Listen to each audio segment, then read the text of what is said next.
신 줄 알고 두 절의 말씀 한 목소리로 봉독하겠습니다. 같이 보겠습니다. 시작. 오직 성령의 열매는 사랑과 희락과 화평과 오래 참음과 자비와 양성과 충성과 온유와 절제니 이 같은 것을 금지할 법이 없느니라. 아멘. 오늘 말씀의 제목은 성령님이 오시면 나타나는 변화라는 제목으로 말씀 나누도록 하겠습니다. 네. 예수님이 이제 지난 우리 부활절을 드렸죠. 이 예수님이 부활하신 50일, 그러니까 일곱 번째 되는 주일은 예수님을 기다리는 자들에게 주시고자 약속했었던 바로 성령님, 이 성령님이 오신 것에 대해서 기념하는 주일로 드려집니다. 오순절이라고도 하고 본격적으로 성령 하나님의 사역, 곧 예수님이 이 온 세상의 참 구주이심을 전파되어지기 시작한 시점으로 선교의 출발점이다라고도 보기도 합니다. 이 놀라운 일들이 일어나서 교회가 또 이 땅에 세워지기도 되었죠. 그러니까 기독교에서 이제 우리가 주로 이제 예수님을 생각하지만 굉장히 중요한 분이 이제 성령 하나님입니다. 여러분 주인공은 언제 나오죠? 주인공은 마지막에 등장하잖아요. 그렇죠. 이제 다시 오실 예수님 마지막에 또 등장하시겠지만 사실 예수님이 소개하고 이제 무대 뒤로 빠지셨잖아요. 이제 그 누구를 소개했습니까? 성령님의 이제 시간입니다. 이러면서 예수님께서 빠지셨어요. 그러니까 오늘 교회의 시대는 무슨 시대입니까? 성령 시대입니다. 결코 교회 시대는요 성령 시대라고 할 수 있어요. 성령님이 안 계신다면요 우리가 예수님께 나아갈 수 없다고 해도 과언이 아니에요. 2000년 전에 그 예수님이 우리 어째 나아갑니까? 예수님 제자, 직제자들만 예수님께 나아갈 수 있는 것이 아니겠습니까? 그런데 어떻게 해요? 성령님이 오셨기 때문에 우리가 예수님께 나아갈 수 있는 거예요. 사도 바울도 어떻습니까? 예수님을 직접 따랐던 것이 아니죠. 성령 하나님의 역사로 말미암아 이 성령으로 말미암아 이제 사울이 바울 되어지는 이런 역사들도 있었다는 것입니다. 그 성령 하나님께서 오늘 우리에게 예수님을 영접하는 자들마다 다 성령 하나님께서 우리에게 오신 줄 믿습니다. 예, 성령 하나님이 오셨어요. 성령 하나님이 우리에게 오셨어요. 그런데 성령 하나님이 그냥 오실까요? 뭔가 하시겠죠. 우리 안에 오셔서 뭔가 하십니다. 많은 변화들을 주세요. 우리의 삶을 우리가 돌아볼 때에 후회할 수는 있지만 그렇게 눈물 흘릴 수도 있지만 성령님이 우리에게 오셔서 하시는 일이 뭐냐면요. 예수님을 주로 영접할 때 성령 하나님이 우리의 영의 좌소에 오셔서 우리로 회개하게 하십니다. 회개의 영이라고도 하죠. 우리의 신앙을 하다 보면 어떻죠? 나도 이유를 모르겠는데 왜 눈물이 나지? 이러면서 이제 눈물을 흘릴 때가 있습니다. 슬퍼서 그런가? 내가 이 찬양의 곡조에 취해서 그런가? 이러면서 모르겠는데 갑자기 눈물이 나요. 그런 눈물이 줄줄 흐르는 경험들이 왜 있을까요? 그것은요. 내 영에 역사하시는 성령 하나님의 크신 위로가 우리를 회복시키시는 그런 하나님의 역사라는 것입니다. 예. 그리고 또 성령 하나님이 우리 안에 들어와 계시면요. 이상한 일이 생깁니다. 뭐요? 우리 안에 거룩한 욕구가 생겨요. 내가 왜 자꾸 예배 가고 싶지? 내가 왜 자꾸 찬양하고 싶지? 말씀이 궁금하네. 기도라는 걸 좀 해볼까? 거룩한 욕구가 생기게 하신 분이 누구시라고요? 성령 하나님입니다. 여러분, 어릴 때 갓난 아기가 젖먹이인 걸 가르쳐가지고 애가 젖을 먹습니까? 아니죠. 본능으로 아기가 젖을 찾습니다. 그렇듯이요. 우리가 성령이 우리 안에 오시게 되면요. 젖먹이가 젖을 찾는 것처럼요. 우리에게는요. 욕구가 생겨요. 어떤 욕구요? 거룩한 욕구. 예배하고자 하는 욕구. 하나님을 찾고자 알고자 하는 욕구를 주신다는 것입니다. 또 성령님이 우리에게 오시면요. 어떻게 해요? 예수님을 정말 믿는 믿음이 생긴다는 거예요. 여러분, 성경에는요. 정말 말도 안 되는 얘기들이 많이 있습니다. 그런 이제 처음에는 뭐 이런 일이 있어? 라고 뭐 사람이 900년 넘게 살았다고 뭐 믿기지가 않아요. 그런데 어떻게 해요? 성령이 우리 안에 계시면은 우리로 하나님의 말씀이 믿어지게 하는 줄 믿습니다. 진리로 우리에게 인도하신다고 했습니다. 성령이 아니고서는요. 이 성경의 말씀이요. 이게 우리에게 그냥 글이 될 뿐, 죽은 글이 될 뿐, 살아있는 하나님 말씀이 될 수 없어요. 그러나 성령이 오시면 어떻게 된다고요? 와, 이렇게 놀라운 책이 어디입니까? 할 만큼 이런 이제 성령으로 말미암아 믿어지는 은혜가 있다는 것입니다. 그리고 성령님이 오시면은 우리를 어떻게 해요? 지도하고 인도해 주세요. 그러나 진리의 성령이 오시면 그가 너희를 모든 진리 가운데로 인도하시리니 그가 자의로 말하지 않고 오직 듣는 것을 말하시며 장래의 일을 너희에게 알리시리라. 아멘. 우리가 신앙생활을 하다 보면은 이제 신앙에 이전에는 이제 내 생각만 있고 내 욕망만 있고 내 욕심을 따라서 살았는데 근데 신앙이 어느 정도 생기고 나면 어떻게 되죠? 천사와 악마가 막 이렇게 있는 것처럼 내 안에 고민이 생겨요. 갈등이 생깁니다. 그런데 어때요? 점점 내 고집, 내 욕심 이런 것들 내 주권이라 그러죠. 내 주권 이것을 내려놓기 시작할 때에 어떤 일이 일어나느냐? 하나님이 내 삶을 인도하기 시작하십니다. 내 삶의 상황과 환경이 어떻게 해야 될지 모르는 그런 상황이 환경들 온다 할지라도요. 그때마다 나에게 해야 할 바들, 내 입술에 있어야 할 말들을 주시는 분이 성령 하나님 줄 믿습니다. 네. 그 중요한 부분이에요. 제가 계속해서 강조드리는 부분, 성령과 동행하는 삶, 성령의 인도함 받는 삶, 우리가 추구해야 될 신앙생활이 바로 이런 성령과 동행하는 삶인 줄 믿습니다. 그리고 오늘 좀 말씀드리고 싶은 부분이 바로 이겁니다. 우리를 거룩한 하나님의 존귀한 자로 만들어가는 줄 믿습니다. 신학적 용어는 성화라고 하지요. 성령의 역사를 말할 때에 우리가 보통은 이제 성령님이 불과 같이 바람과 같이 임하여서 혀에 갈라지는 것, 불의 혀가 갈라지는 것 같이 사람들 머릿속에 있고 그 사람들 입에 뭐 방언이 터져 나오고 그리고 그 말을 각 지역의 사람들이 알아들었더라. 신박하죠. 뭐 바울이나 베드로가 성전에 있는 사람을 일으키고 막 치유하는 이런 것들에 주목하기 쉽습니다. 예. 믿음의 역사, 믿는 이 하나님 나라가 전파되기 위해서는요, 이런 성령의 외적인 역사들 분명 중요합니다. 이게 중요하지 않다는 게 아니에요. 그런데 사실 진짜 우리가 주목해야 될 부분은요, 바로 이 부분이에요. 성령의 개개인마다 역사하시는 내적 역사라는 것입니다. 하나님의 우리를 부르신 목적이 뭘까요? 우리가 예수님을 믿고자 이렇게 나올 때는요, 어쩌면 약간 이럴 수 있어요. 인간적으로 인생 역전. 내가 아팠는데 건강해진다든지, 내가 가난했는데 부자가 된다든지, 내가 뭔가 결핍이 있었는데 뭔가 충족되어진다는 그런 인생 역전을 기대하고 나오기도 하지만, 그런데 우리 하나님이 우리를 향하신 계획은 뭘까요? 인생 역전도 포함될 수 있지만 하나님의 우리에게 바라보는 목적은요, 바로 영생 역전인 줄 믿습니다. 이 땅에서 잘 되는 건요, 일시적이지만 하나님 나라 안에 들어가서 그곳에서 진짜 잘 돼야 된다라는 거예요. 그곳에서 우리가 정말 예수님과 친밀하고 잘 지내고 거기서 여러분 예배하는 거 어떻습니까? 그 천국 가면 이러잖아요. 영원히 예배할 거라고. 심도 끝도 없이 하나님 예배하면 살 거라고. 여기 하는 것도 힘든데 그것을 어떻게 하지? 여기서 여러분 결판을 봐야 돼요. 우리가 이 땅에 살아있을 동안에요, 하나님 나라 가서 영생이 역전될 수 있는 기회가 바로 오늘인 줄 믿습니다. 이게요 뭐냐? 내 내면이 변하는 것입니다. 하나님이 우리를 향하신 목적은요, 인생 역전도 분명 포함되어져 있어요. 성경에 보면은 족장들 잘 되잖아요. 부하게 되잖아요. 그런 부를 왜 허락하십니까? 그런데 그게 끝이 아니라 변화시키셔서 하나님의 형상을 흘려보낼 수 있는 자들, 세상 가운데 하나님이 어떠한 분이라는 걸 보여줄 수 있는 자들로 변화시켜 가신다는 것입니다.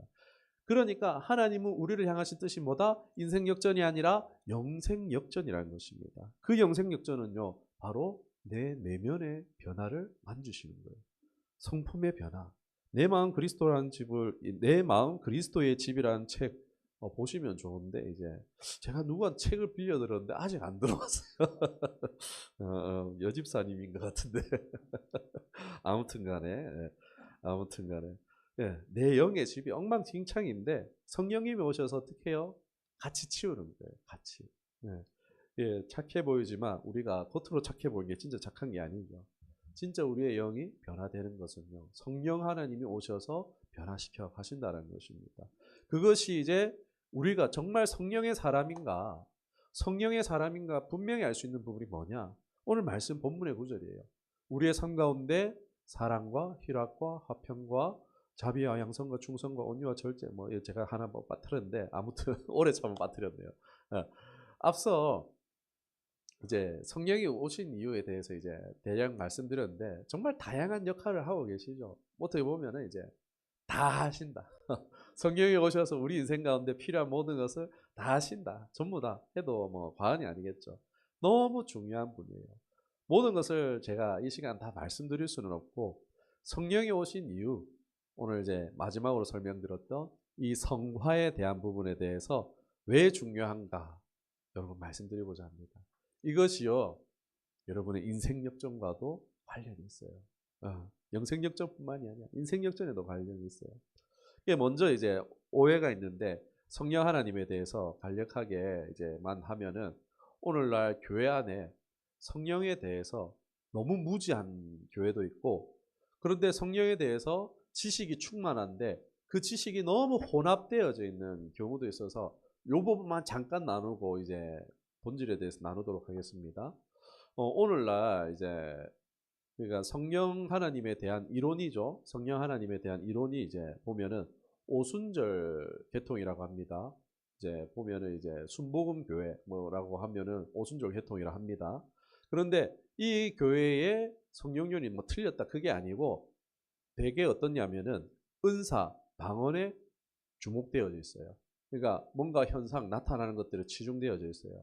여러분, 은사와 능력 행한 부분요 중요합니다. 없다는 게 아니에요. 그리고 요즘 오늘날 보수교회, 여러분 요즘 제일 보수라고 말하는 고신도요, 은사와 방언 이런 것들이요 평준화되어져 있어요. 우리 대한민국 교회는요 뭐 은사나 방언 이 부분에 대해 거의 뭐 평준화되어져 있습니다. 그런데 이제 아까도 말씀드렸지만 성령이 오신 궁극적인 목적이 뭐 치유가 나타나고 방언을 하고, 그것이 궁극적인 목적은 아닌데 약간 조금 치우쳐 있다라는 부분들 말씀드릴 수 있을 것 같고, 그리고 요즘에 이제 중요한 게 신사도 운동이에요. 예, 이단으로 정제되기도 했는데 암암리에 교회 안에 많이 좀 들어와 있어요. 신사도 계통에 대해서 간단하게만 말씀드리면요, 예언에 과도하게 치중되어져 있어요. 예언이 없다는 게 아니에요. 그런데 예언은요 굉장히 분별이 필요합니다. 대부분의 이단들이 뭡니까? 교주가 뭐랍니까? 하나님이 내 뭐 하라 그랬다. 이제 네가 이제 보혜사다 했다. 뭐 이런 식으로 새 사도를 세워라. 12새 사도를 세워라. 그러니까 사도가 있는데 또 사도를 세우는 거예요.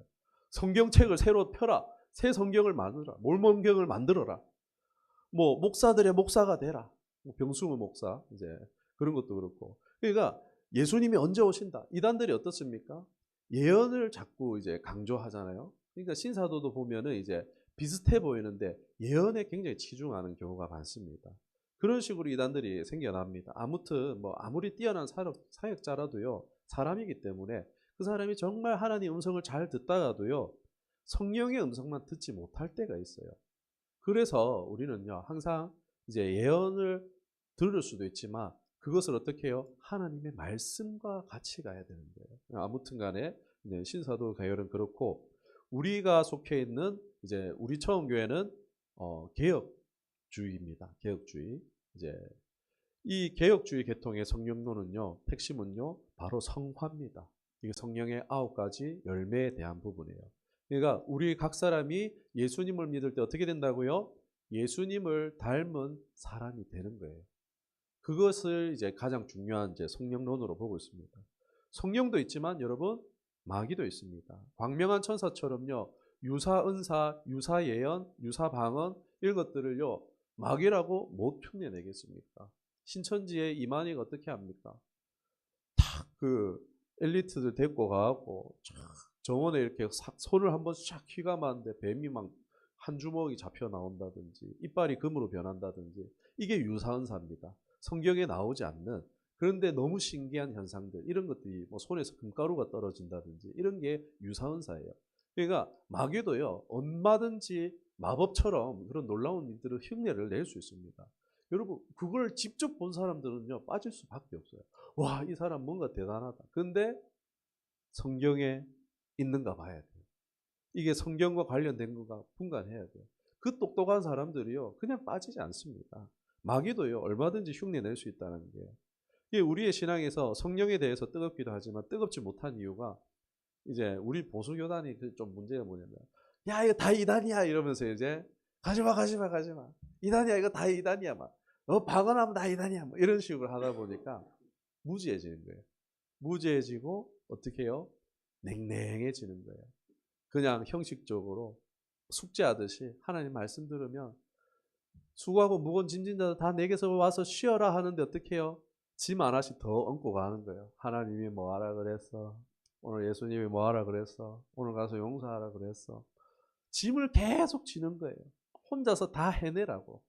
그러니까 성령 없는 신앙은 어떻게 보면은요 유대교랑 다를 거 없어요. 죽은 신앙과 다름없다라는 거예요. 그러니까 이게 정말 이제 얘기하기가 어려운데 균형이 중요해요. 정말 하나님의 말씀과 성령의 이 균형이 정말 중요하다 말씀드릴 수 있을 것 같아요. 여기까지 하고, 자, 성령의 역사하는 사람에게 나타나는 분명한 증거가 있습니다.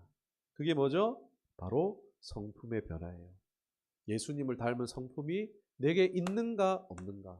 여러분, 성령의 사람인데 그 사람 사랑이 없다. 성령의 사람인데 욕을 아주 기깔나게 잘한다. 여러분 어떻습니까? 성령의 사람인데 사치품을 정말 좋아한다. 어떻게 느껴지십니까? 네, 여러분 판단에 맡기겠습니다. 사랑 없이 시기, 질투, 미움 많고 욕심 많고 생활이 방탕한 그런 자기가 성령의 사람이라고 믿고 있는 사람들이 많아요. 그런 분들은요 성령의 열매가 있는가 없는가 보고, 아, 이제 제가 너 이단이야 이렇게 하라고 가르치는 거 아니에요. 경계하시면 돼요. 아, 이 사람은 조금 조심해야겠다. 여러분 진짜 예수님을 잘 믿으면 진짜 성령 안에 있는 사람들은요 그 성품이 예수님을 닮은 사람으로 변해간 줄 믿습니다. 네. 예수님의 성령이 우리에게 오시는 이유는요 우리의 존재를 변화시키는 거예요. 여러분 하나님 나라 가운데 영원히 살아갈 건데 여러분 우리가 변해야 될 거 아니에요. 뭐 호련히 뭐 이제 천국 들어갈 때 뭐 이제 다 성화될 거다 뭐 이렇게 얘기하시는 목사님도 있고, 아무튼간에 죄인을 의인되게 하시기 위해서 성령님이 역사하십니다. 우리로 존귀한 자가 되게 하시려고요. 예를 한번 들어볼게요. 우리의 인생은요 우리 성령이 오셨네 성령이 오셨네, 어떤 상태에 있던 우리에게 성령이 오셨어요? 고와 같이 우리를 버려두지 아니하시고. 그러니까 하나님 아버지가 없는 우리는 어떤 상태예요? 고아, 거지, 빈민, 난민, 그 상태예요. 우리의 영적 실체는요. 그런데 성령이 오셔서 우리를 다시 어떻게 해요? 하나님의 나라의 백성이 됐어요. 예수님으로 말미암아 우리는 이제 하나님 나라의 왕자, 공주가 된 줄 믿습니다. 새 옷이 입혀졌어요. 씻겼어요. 막 거지로 평생 살아가도 이제 하얗고 이제 성령 하나님이 우리를 이제 왕자로 불러주시고 이제 팍 씻겨줬어요. 그런데 어때요? 새 옷, 막 왕자 옷을 입었는데 다시 어떻게 해요? 거리 뒷골목 가서 쓰레기통 뒤져서 먹고, 그리고 쓰레기통 뒤에 기대갖고 자고 있고 이러고 있으면 어떻게 됩니까? 그게 왕자입니까? 아니잖아요. 신부는 왕자지만 누가 그 사람을 왕자라고 하겠습니까? 그러니까 왕자가 되면은 뭘 받아야 돼요? 왕자 교육을 받아야 되는 거예요. 그 왕자 교육을 누가 해줍니까? 성령 하나님이 이 땅 가운데 우리 살아갈 때에 바로 그 성화 교육을 해주시는 거예요. 존귀한 존재가 되기 위한 훈련을 해주시는 것입니다. 우리가 존귀한 자로 대함을 받기 위해서는요, 그에 걸맞는 대우가 따라오기 위해서는요, 우리가 바로 존귀한 자가 되어야 된다는 겁니다. 그 교육을 해주시는 분이 성령 하나님이시다. 진리로 인도하신다. 성령님은요 우리로 예수님의 장성한 분량까지 자라게 하실 분입니다. 성령의 인도함을 받는다는 것은요 내 생활 속에 내 삶에서, 여러분 교회 와서 거룩한 이게 아니고요 내 삶에서 거룩한 거예요. 내가 지금 오늘 매일매일 만나는 사람들 가운데 예수님의 성품이 나타나게 하는 게 성령님의 목적이에요. 성경에 예수님이 뭐라고 말합니까? 왼뺨을 쫙 맞았어요. 그럼 어떻게 하라고요? 10대를 때려주랍니까? 아니죠. 오른뺨을 돌려대라고 하죠. 용서를 몇 번 하라 그럽니까? 7번 할까요? 이럽니까? 7번에 77번이라도 더 그리 해라라고 말씀하신 게 예수님이죠. 내게 겉옷을 달라 그래요. 어떻게 하라 그럽니까? 예수님이? 속옷 반쪽까지. 적나라한 단어가 나왔는데 속옷까지 내주라. 여러분, 이게 내가 할 수 있는 일입니까? 손해보는 일이잖아요. 손해보는 일이에요, 이건. 나로서는 할 수 없는 것이지만, 근데 예수님이 이거 진짜 그래 하셨죠. 근데 나로서는 할 수 없는 것이지만, 이걸 따라가는 게 그 순간 막 힘들고 막 내를 짜증나게 하고 머리끝까지 분노하게 만들 그 사람 만나고 있어요, 지금. 근데 그 순간 막 분노가 치미는 그 순간에 말씀 하나가 다 생각이 나요. 내 분노냐, 내 이 화나는 이거냐, 지금 내 머릿속에서 말하고 있는 이 부담스러운 이 생각이냐. 여러분, 그 말씀을 따르는 것이 진짜 성령의 인도함 받는 것이 믿습니다. 이게 훈련이에요. 우리가요, 예수님 믿으면요, 왜 이렇게 진짜 전문 용어로 패 죽여버리고 싶은 사람들을 왜 그리 많이 만나는지요. 인생의 반면교사를요, 진짜 왜 이렇게 많이 만나게 하는지 모르겠습니다. 정말 내 인생에 예수님 믿으면 잘 될 줄 알았는데 정말 용광로에 막 부어 넣는 것 같은 경험을 하는 이유가 뭘까요? 그 상황에서 나로 예수 그리스도를 닮게 하기 위해서, 예수님의 성품을 배우게 하기 위해서라는 것입니다. 나를 존귀하신 예수님을 닮아서 존귀한 하나님의 사람으로 만들어 가시는 과정, 그 인도함을 받는 것인 줄 믿습니다. 이것만 여기서 끝내면 여러분 괴롭잖아요. 예수 믿는 거 괴로운 거구나 이러면서 여러분, 이제 은혜의 말씀 드릴게요. 여러분이 이제 인생 역전에 관한 말씀을 좀 드리도록 하겠습니다.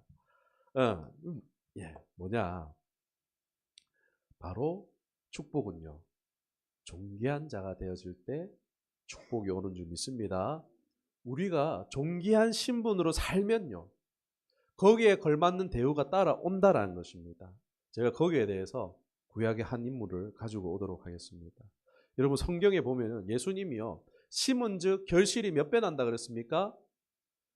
100배, 60배, 30배 난다라는 이 말씀을 하셨잖아요. 여러분, 세상에 여기 다 사업 해보셨을 것 같아요. 어른분들은 이제 사업 어른들 여러분 100배 결실이 나는 사업 본 적 있으십니까? 100배의 수익을 창출한 사업을 본 적 있으십니까? 비트코인 사업 아니 그거는 이제 투기죠, 그거는. 여러분, 그런 사업 세상에 없습니다. 그런 경우가 정말 드물죠. 이제 새로운 막 아이템을 해갖고 막 시대를 바꾸는 그런 게 아닌 이상은 어렵습니다. 그런데요, 성경에요, 100배의 결실을 얻은 사람이 나옵니다. 이름도 분명하게 나와 있어요. 그게 누굴까요? 족장 중에 있습니다. 농댕. 선물은 이따가 맛있는 거 많이 드세요. 이삭입니다. 이삭은요, 창세기 26장 12절에 한번 펼쳐볼게요. 한번 보겠습니다. 창세기 26장 12절. 봐야죠. 이런 건 봐야죠. 창세기 26장 12절 13절입니다. 36페이지에 있습니다. 같이 보겠습니다. 시작. 이삭이 그 땅에서 농사하여 그 해에 100배나 얻었고 여호와께서 복을 주심으로 그 사람이 창대하고 왕성하여 마침내 거부가 되어, 아멘. 100배의 결실. 여러분, 기적 아닙니까? 이삭은요, 농부 아닙니다. 이삭은요, 아버지 때부터 목축업을 했던 사람이에요. 막 짐승 데리고 다니면서 풀 먹이고 키우고 이런 사람이에요. 농사 일은 할 수 있습니까, 이 사람이? 못해요. 근데 100배의 열매의 비결이 어디서 왔는가? 지금 성경은 하나님 복을 내리셨다라고 분명 말하고 있죠. 지금 이 그랄 땅입니다. 이곳에 왔는데 사람들이 이방인 사이에서 배척당하고 있어요. 그곳에 이미 농사하고 있던 사람들이 있었겠죠. 이 그랄 땅은 농사 잘 되는 땅이에요. 아무튼 간에 이 불리한 입장에서 농사를 한 거예요. 텃세도 심하고 핸디캡이 분명 있었어요. 그런데요, 100배의 결실이 난 거예요. 여러분, 원인 없는 결과는 없습니다. 이삭의 100배가 우연이 아니라는 거예요. 중요한 원리가 있습니다. 이 하나님께서 오늘 우리에게 무엇을 말씀하시느냐? 여러분, 이제 우리 예전에도 이제 사업할 때 어떻게 합니까? 그 사업 기술 하나 배우기 위해서 1,000만 원 주고 막 뭐 2박 3일간 이제 막 면 하나 뽑는 거, 막 국수 뭐 하는 거, 그런 것도 수천만 원을 주고 권리금을 주고 사잖아요. 그러면서 이제 장사해주고 막 해라고 잘 되고 뭐 이런 경우도 있는데, 그 이상의 기술이라는 것입니다. 여러분, 이삭은요, 지금 100배의 결실을 맺을 수 있는 기술이 있는 사람이 아니에요. 그런데 그 그랄 땅에 있는 사람들도 안 되는 상황에서 이삭이 100배의 결실을 맺을 수 있는 차이가 있을 거 아니에요. 그 차이가 무엇이느냐? 어떻게 왔을까? 뭐 분명히 성경에서 노력이 아닌 하나님 축복하신 거라고 하는데, 그 축복의 원인이 있을 거 아니에요? 뭐 아버지가 그 기도해줬다 뭐 이런 것도 분명히 있을 거지만, 말씀드립니다. 노력의 비법이 아니라는 거예요. 세상 계산하는 방식, 방법의 비결이 아니라는 거예요. 잘 들으세요. 잘 들으세요. 진짜 중요한 얘기를 드립니다. 원주민들도 그리 하지 못했어요. 전문가들이 못했다는 거예요. 그런데 하나님의 나라는요, 우리의 계산을 뛰어넘는 신기한 역사가 있습니다. 여러분, 계산을 뛰어넘는 것이 우리 성도들의 놀라운 삶인 줄 믿습니다. 네. 세상 알지 못하는 비결은요, 하나님이 계시다라는 거예요. 하나님이 작정하고 이 100배의 축복, 이것이 오는 차이가 뭐냐? 성도는요, 세상 사람처럼요, 계산에서 딱 떨어지는 삶을 살면 됩니까? 예수님 믿는 사람들이 다 자기가 계산해서 살면 되겠습니까? 내가 계산 다 하면요, 하나님 할 일이 있습니까? 없습니다, 여러분. 계산대로 사는 사람은요, 딱딱 떨어지는 삶을요, 살게 되면은 내 계산이 틀릴 수 있거든요. 공고해집니다. 나는 이렇게 될 줄 알았는데 안 될 수 있습니다. 왜요? 예수님 믿는 사람들은요, 핸디캡이 많거든요. 예수님 안 믿는 사람은요, 오늘도 일하고 있습니다. 오늘도 지금 돈 벌고 있어요. 오늘도 지금 직장 어디 이제 뭐 스펙 더 늘리기 위해서 지금 영어 공부하러 갔고요. 지금 뭐 오늘 주일에도요, 뭐 더 하려고 지금 뭐 돈을 벌어도 더 벌고. 예수님 믿는 사람들은요, 오늘 정해진 이 시간 예배하고 있어요. 핸디캡이 많아요. 힘들어요. 잘 믿는 건요, 똑똑하고 계산 잘하는 게 아니라는 거예요. 신앙은요, 계산해서 딱 떨어지는 것이 아니라는 것입니다. 하나님을 믿음으로 하고 하나님이 나를 믿어주시면, 하나님이 역사하시면 계산으로 떨어지지 않는 일이 벌어진다는 것입니다. 우리의 삶은요, 바로 이 하나님과 내가 함께 팀하는 그런 이제 삶이라 할 수 있어요. 공동 경영이, 내 삶을요, 내가 나만 경영하던 삶이 아니라 하나님과 함께 경영하는 거예요. 하나님께서 축복하는 삶이 바로 이런 삶이에요. 계산하고 사는 삶이 아니라 하나님을 신뢰하는 삶. 네. 무조건 그냥 하나님만 신뢰하고 아무것도 하지 말라는 얘기가 아니에요. 같이 공동 경영. 내 삶을 공동 경영하는데 조금 더 이제 우선권을 이제 성령께 두는 거죠. 아무튼 하나님 역사가 하는 것이 우리 삶의 자랑이 되어지겠죠. 이런 이제 30배든 60배든 100배의 결실이 있으면은 여러분, 그게 간증 아닙니까? 내 삶에 있을 수 없는 일이 일어났는데 그게 간증 아니에요? 그러니까 이런 것을 자랑하는 게 복음 전파되는 거 아닙니까? 이런 신앙을 하기를 주님으로 축원합니다. 그런데 이제 우리가 예수님 믿으면서도 계속 계산을 계속 딱딱 떨어지는 삶을 살 때 어떻게 되겠습니까? 믿음이 계속 떨어지죠. 불안하고 두려워하고 하나님을 향해서 인색하게 되어지는 거예요. 그렇게 사는 삶은 당장 잘 사는 것처럼 보여도 신앙 계산하는 사람이 되는 게 없습니다. 이 하나님은 계산을 초월해서 역사하고 싶으신데, 축복하고 싶으신데, 그게 뭐 정말 잘 돼서 자랑하고 산 그런 삶을 살게 하기를 원하는데, 내가 계산해서 내가 다 하려고 할 때는 하나님 그렇게 하실 수 없다는 거예요. 여러분, 세상 계산 방식은요. 1 더하기 1은 2죠. 그러죠? 투자금 더하기 나의 열심과 노력 더하면 2가 나와야 되는데 여러분 2가 나오던가요? 안 나오죠. 투자했는데 망하는 경우가 더러 많죠. 아니에요. 세상도 살아본 분들은요. 1 더하기 1이 2가 아니라는 건요. 세상 경험해 보신 분들은 아실 거예요. 감가의 법칙, 변동의 법칙, 뭐 허수의 법칙 막 이런 것들이 숨겨져 있어요. 1 더하기 1은 2가 아니에요. 1 더하기 1을 했는데 0이 되는 경우가 얼마나 많습니까? 그런데 그 반대로 성경은 뭐라고 했습니까? 30, 60, 100을 말하고 있습니다. 30, 60, 100이라는 이 답이 있는 것이 하나님 비밀이에요. 누구에게만 있는 비밀입니까? 바로 성도에게만 있는 비밀입니다. 인간의 노력으로는 안 돼도 이게 1 플러스 1은 2가 될 줄 알고 덤볐지만 이 속이는 것들이 있는 거죠. 우리가 모르는 부분들이 분명히 있습니다. 그런데 신앙의 비밀, 1이 100이 되는 비밀. 인간은 못해도 하나님 하실 수 있어요. 그런데 하나님 앞에서 이 비결이 뭐냐? 바로 존귀한 존재가 되는 겁니다. 존재값이라는 것을 우리가 생각했으면 좋겠어요. 그러니까 오늘 이삭을 예를 들었는데 여러분 이삭의 삶은 막 복잡하지 않습니다. 굉장히 단순해요. 이삭은요 야곱처럼 막 복잡한 삶 안 살았어요. 이삭 어릴 때에 무슨 일이 있었습니까? 아버지가 어떻게 했어요? 자기를 묶어가지고 자기를 잡아가지고 제단에 얹어가지고 어린 양 대신 바치려고 그랬죠. 그때 아브라함은요 나이가 엄청 많았어요. 그 이삭이 도망갈 수 있습니까? 없습니까? 도망갈 수 있음에도 어떻게 해요? 아버지의 손에 자기를 맡겼어요.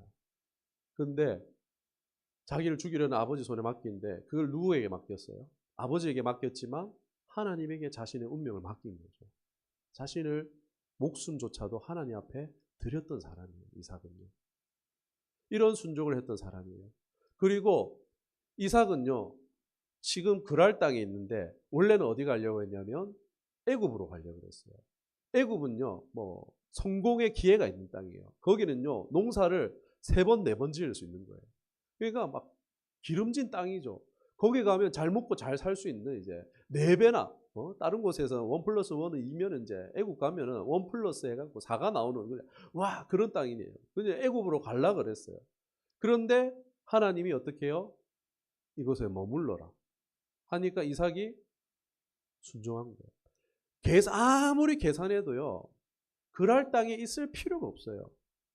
여기에 있는 건요. 논리적으로 생각해도요. 비논리적인 거예요. 그런데 하나님의 말씀만 듣고 순종했던 거예요. 그랬더니 어떻게 됩니까? 그랄 땅 같은 곳인데도 원주민들보다 말도 안 되게 더 하나님께서 더 큰 결실을 주신 것이죠. 바로 이것입니다. 하나님은요. 이삭을 존귀하게 보셨던 거예요. 하나님 계산을 따라서 사는 삶이 아니라 하나님의 말씀에 하나님의 뜻에 순종하는 그냥 머리로만 생각하는 게 아니라 자신의 목숨조차 내놓았고 자신이 분명 잘되고 성공할 수 있는 길이 보였는데도 그 길을 선택한 게 아니라 하나님의 말씀이 그랄 땅에 있으라니까. 그 말씀에 순종했잖아요. 하나님은요.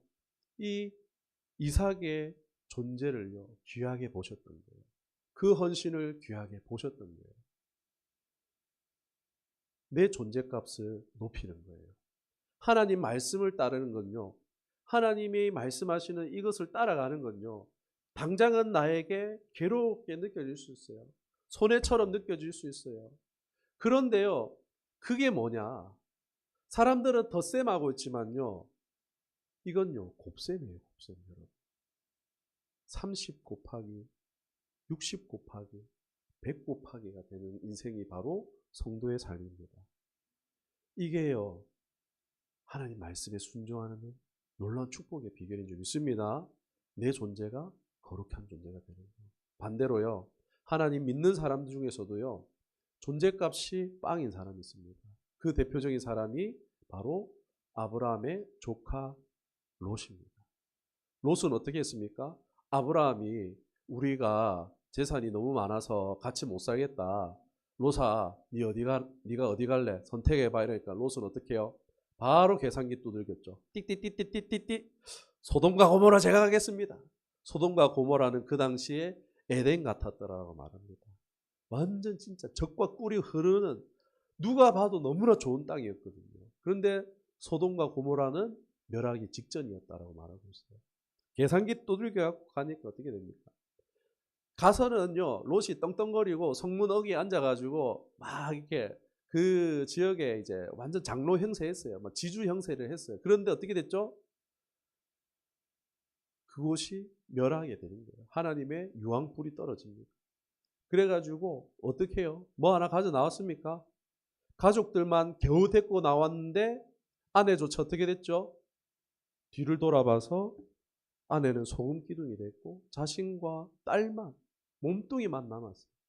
여러분 이게 계산기 두들기는 성도의 존재 값이라는 거예요. 믿는 사람이 어떻게 세상 사람하고 똑같이 계산하는 삶을 삽니까? 우리는요. 이 하나님의 말씀에 이 비결이 있는 거예요. 30배, 60배 이건요.